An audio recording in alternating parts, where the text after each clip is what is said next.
Good evening, everyone. I'm Marvel Becker, and I'm back with another book review. Now, as I was thinking about what book I needed to talk about, I really took the time to consider what books are on my list that I haven't done a book review for. And the book that came to mind is The Count of Monte Cristo. And if you haven't read this book, you guys are missing out on a phenomenal story. The Count of Monte Cristo is written by Alexandre Dumas. He is a Frenchman. It is set in France during the life of Napoleon. And I got to tell you guys that it's a phenomenal, well, you already can tell it's a phenomenal book because I'm all jacked up about it.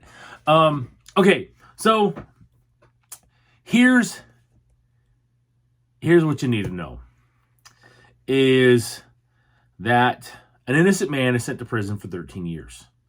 While there, he learns many, many things.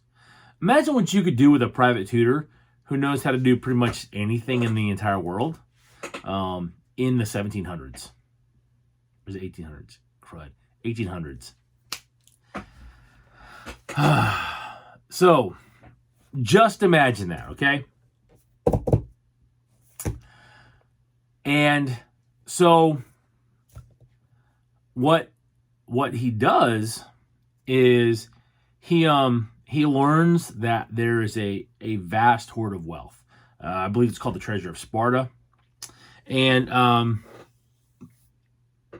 the priest is going to gives it to him on his deathbed.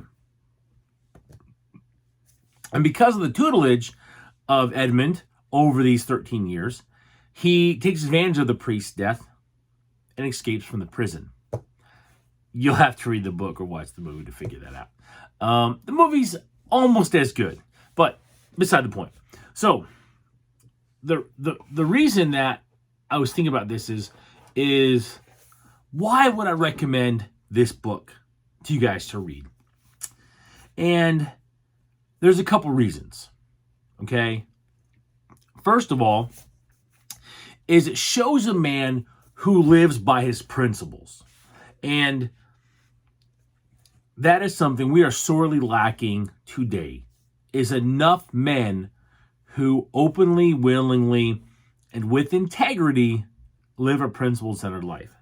Now, I will tell you that I don't agree 100% with Edmund's choices. However,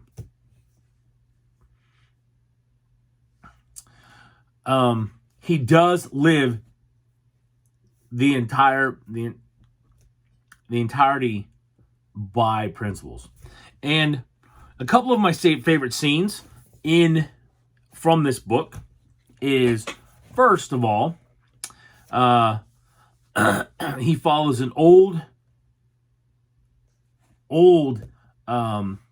tradition that comes out of the Middle East, and that is that he doesn't take food from his enemies. And in the book, there's a scene where his former fiancée, who's now married to someone else, and they have a child, who's a young man,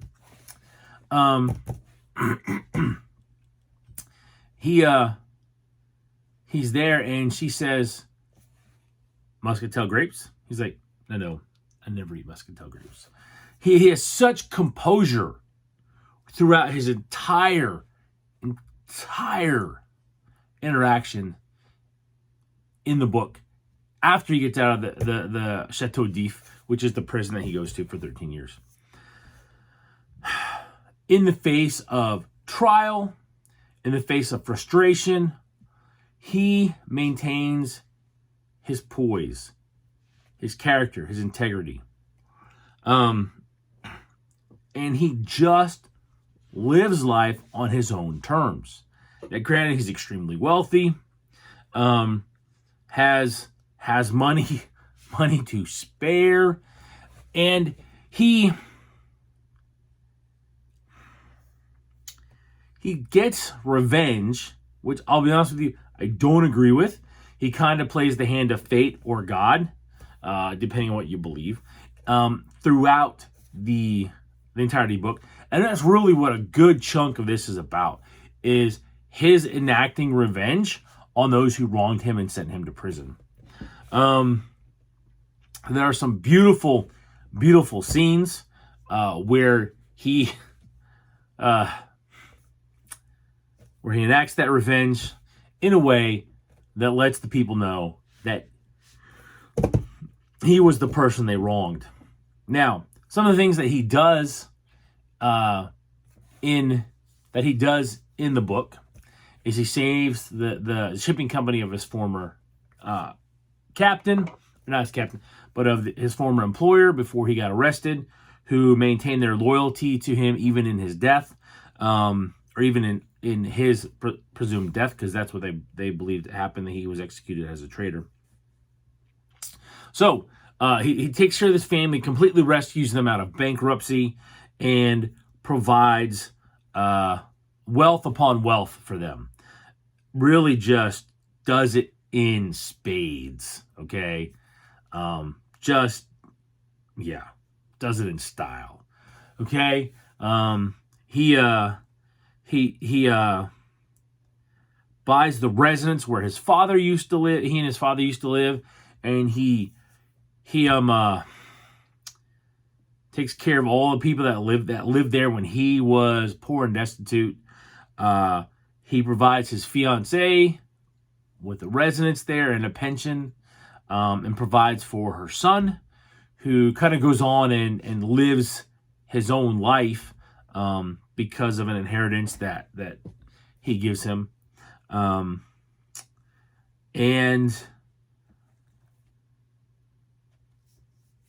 he then goes off and, like cowboy stories, he rides off into the West, and leaves that behind.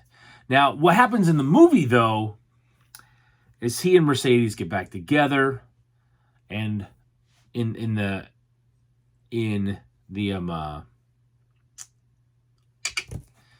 movie, her son is their son. In the book, that he is not, but he still takes care of him because the young man is a man of integrity. So phenomenal book. And you're asking, why do you do these book reviews? Because I hope to inspire you to pick up a book. Pick up a history, pick up a biography, pick up something off my recommended reading list, which the Count of Monte Cristo is on there. There's the why I do this. And I tell you that because I have found wonderful examples in books to live by. I have found horrible examples to not emulate. I have found traveling companions, and I have found love and virtue. I have found amazing stories that are just phenomenal in so many ways. So what I want you to know is that you should pick up a book. Take the remote, turn off the TV, pick up a book, and change your life. So, my friends, if you get value from this video, please like and share it. If you know somebody that needs to hear this message, please send the video to them.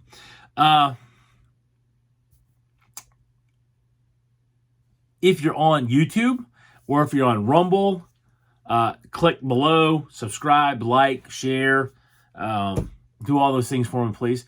Because my goal is to reach and connect with 25,000 people.